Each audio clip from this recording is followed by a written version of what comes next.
Wait a minute. Go ahead. It says, they say unto him, the son of David. Hold on. I thought he was the son of the Father, God. Go ahead.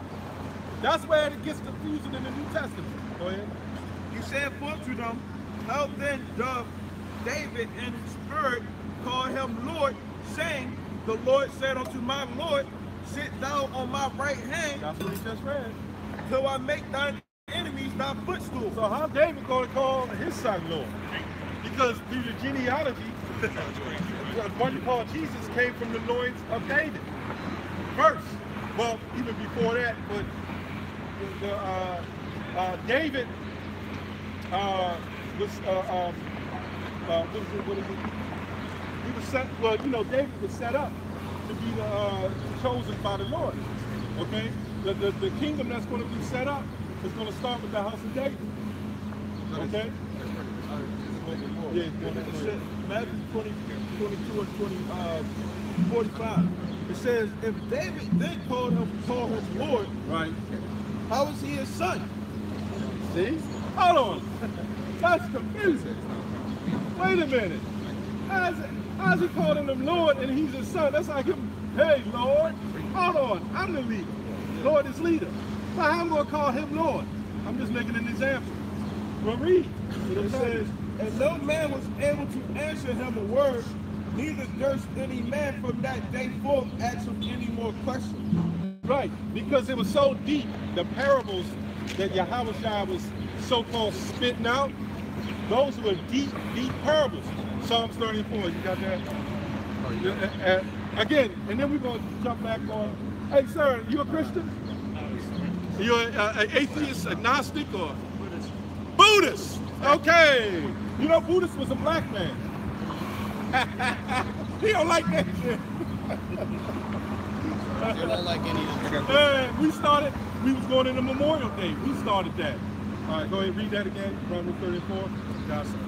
Proverbs 30 and 4. Yes. Proverbs 30 and 4. Who hath ascended up into heaven? Who ascended up into heaven? Or descended? Or come down? Who hath established all the ends of the earth? This is the Old Testament. Go ahead. What is his name? And what is his son's name? If thou canst say it, what? tell us. I thought the Lord said nobody stands beside me. Now, this is our family right here, and I'm not going to just use him. This is our whole family, so to speak. Hey, brothers, kind of keep me down. This is our whole family, so to speak, right? So if I say, ain't nobody beside me, right?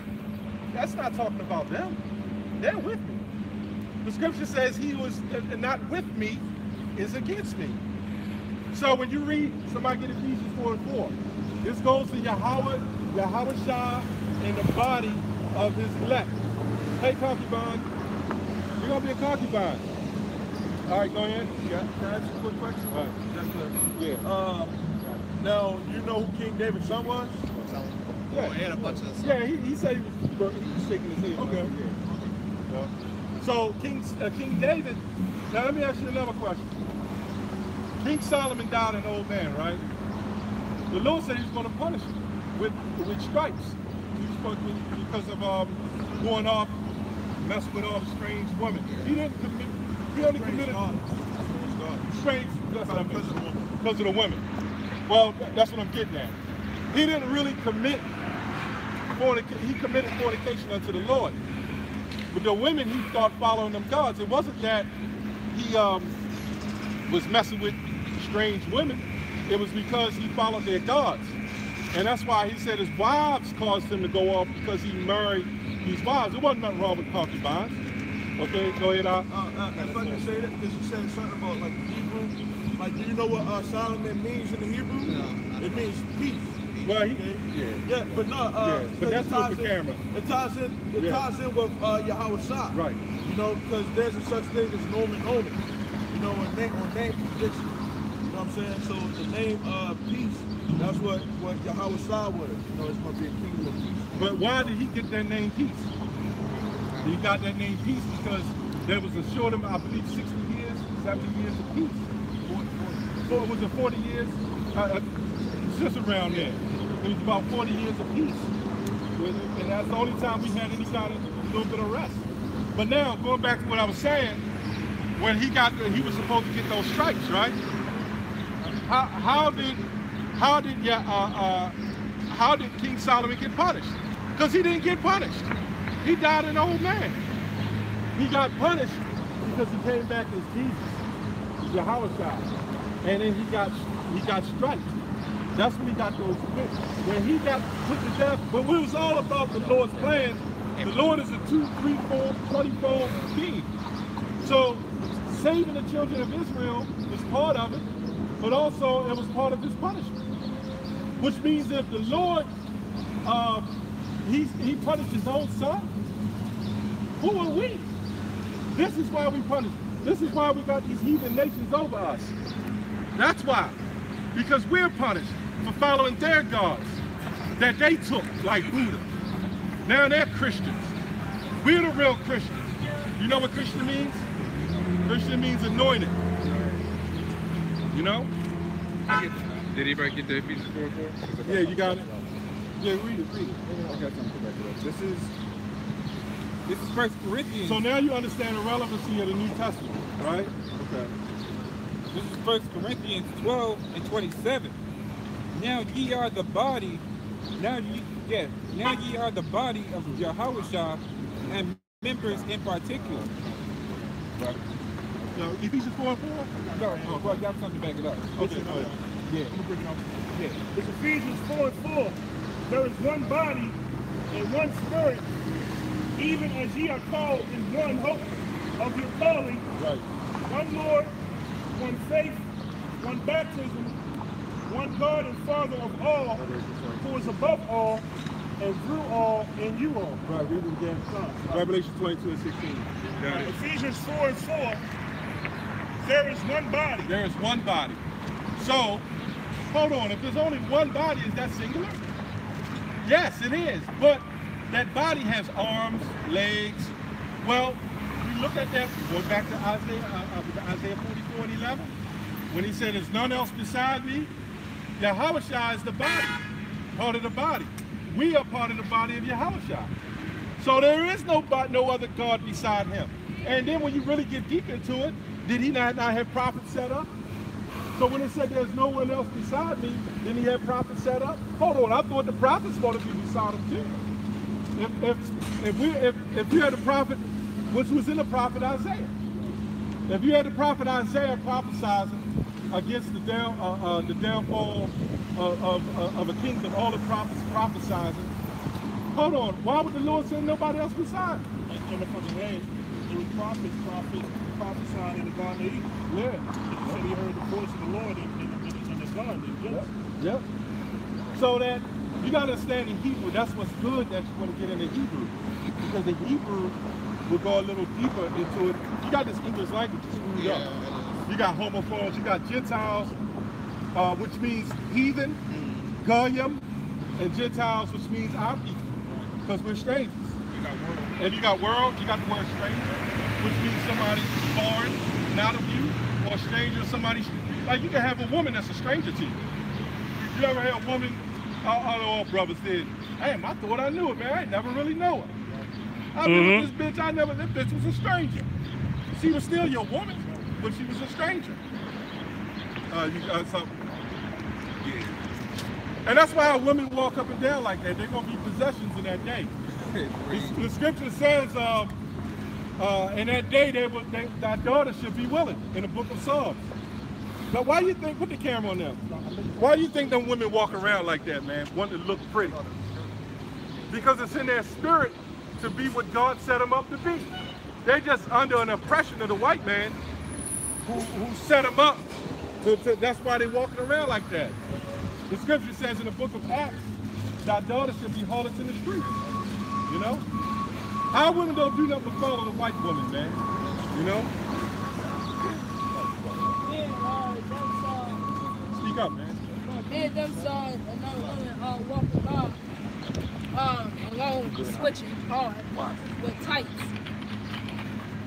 Yeah, that's what it is. Yeah, you want one? All right, read that. Like the word gymnos is Greek. The word gymnos means naked. So when you look at the Lord said he going to curse us, right? So you got, and I'm gonna ask you another question. Where's the Old Testament Israelites that's out here doing this? Basically, there is none. I've seen YouTube. There's like people trying to spit the gospel, but that's it. Because remember, go ahead. You said gospel. The gospel is in the New Testament. Yeah. Well, I just call gospel just any word of truth that I feel that's real to me. Well, that's gospel. That's not about what you feel. Yeah, it's not about what we feel. You know, it's about what the Lord don't deal with maybes. He deal with yes or no. You know what I'm saying? It's either you know or you don't know. See, when we up here and we say what we say, it's not based off of our emotions or what we feel. You know, the scriptures, that's what we letting the scriptures speak. You know what I'm saying? The brother is breaking it down, but we letting the Bible break out the word, you know? It's not our word. You know, go ahead. If I can add what you're saying, you can't even relate that word gospel to the scriptures because it wasn't mentioned into the New Testament. So you wouldn't even have that word that related to the book if it wasn't mentioned. Yeah, and one of the key parts that's in the scriptures in the New Testament is revealing who the wicked is. Like, do you know who the so-called white man is according to the Bible? I've seen devil, but that's. Hey, you said you was well versed, man. I know. That's why I took it back the first time. I try to bring it back. What's the scripture? You have a zeal of knowledge. Romans 10. Romans 10. You have 10 and 2. Yeah. Let's get it. Romans 10 and 2. He has a zeal of knowledge. But let's read it. That's why the New Testament is important. The New Testament really is about waking up our people. The Old Testament is too about the prophecies. But when you get the New Testament, it's about redemption, salvation. Okay? It's throughout the whole Bible, you know, to be honest. But when you get the New Testament, it goes into grace. You know, that we all are wicked. And then, go ahead. And if I can say this too, because a major part of the New Testament that a lot of these churches, see, the church will give the grace part, right? But a lot of things that's in the New Testament is prophecy. You know what I'm saying? You got, like America. Where's America in the New Testament? Is it Babylon? Yeah. You know? But you gotta go back to the Old Testament to see what Babylon is. It's connecting the dots. Egypt. Isaiah 28, we didn't get that. Are you familiar with Isaiah 28? No, not really. Forget it. This is for you. Okay. Two, to say, for I bear them record that they have a zeal of God, but not according to knowledge. Right, but not according to knowledge, right? So it's not. We're not down on you and saying, hey, brother, you know, because we was like that, you know. I understand. But I know what you mean. You mean that, hey, I'm conscious. I'm trying to be conscious. I'm understanding what's going on. Okay. Jeremiah 16 and 15. The guy asked him about who the white man is. You know, he said that the word devil. Now, you know that you're an Israelite according to the Bible, right? Yeah. Now, yes. Everybody on this planet has a lineage. You know what I'm saying? So we tell you who the so-called white man is, and it also goes into the New Testament and in the Old Testament who they are. Then you got Romans 5 and 4, which is a key point of key scripture. Yeah, 9. And if I could get this right fast before you get that, because it ties in what you bringing out too. Romans 15 and 4. For whatsoever things were written aforetime, right? Even this New Testament, it says, for whatsoever things were written aforetime were written for our learning, that we through patience and comfort of the scriptures might have hope. You know, you got right. Now, when you go to Deuteronomy 32 and 7, remember the days of old. Ask your fathers. Now, my father didn't know nothing. Hell, I didn't even know him. So I had to ask my spiritual teachers, and then he would shoot you. You know, like you don't, like I don't know if you know your father or what, but he's not well versed at all. Yeah, there you go. He went to school. What are you going to ask him? Yeah. You might ask him about what happened in 1960 something, but that's not going to profit you according to the prophet. Stay focused. Go ahead. This is Isaiah 28 and 9. Right. Whom shall he teach knowledge? And whom shall he make to understand doctrine? Right. Them that are weaned from the milk and drawn from the breast. And that's what's happening with you right now. You're being weaned from the milk, drawn from the breast. Like a baby, an infant, you don't start them off with a bowl of weeds. You know? You can't even soggy it down. You got to just give them straight milk. Okay, go ahead. Right? For precept must be upon precept upon precept, line upon line, line upon line, here a little and there a little. Yeah, because that wouldn't just be, now, Salaki. Now, you said the first 5 books. Well, hold on. The first 5 books pretty much sums it up to a beginning in the first 5 books, but it doesn't have the precept upon precept. You need everything. The first 5 books tell you what, the beginning, the laws, you know, that's pretty good. That's all I was trying to focus on the laws. Yeah. I ain't trying to. Well, the laws ain't what saves you. Yeah. You know, you can't keep the laws perfectly in this society. Yeah, that's what I've been realizing. You know, it's a lot that goes into it, but the thing is that you have a lot of lies that are mixed in with the truth in this society. You know, the so-called white man, you know, they know that they're not, they don't believe in this Bible, but they sit up there and they hold the Bible and they make people think that they are the Christ. This is scripture, we are not under the law, but under grace. Well, I think it's Ephesians. Because we're going to show you according to the Bible, it's not really all about the law. We was just in Matthew 5:17. Somebody get that again. Go to I think jump to 18 and 19. Okay. Because this is important. Why?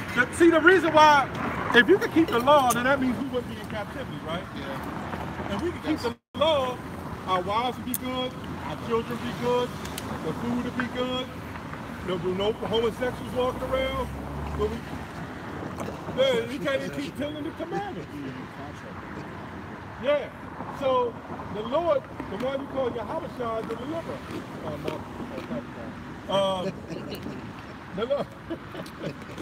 The Lord is the deliverer. You know, that's what Yahweh means. So there would be no flesh to be saved if he don't come back.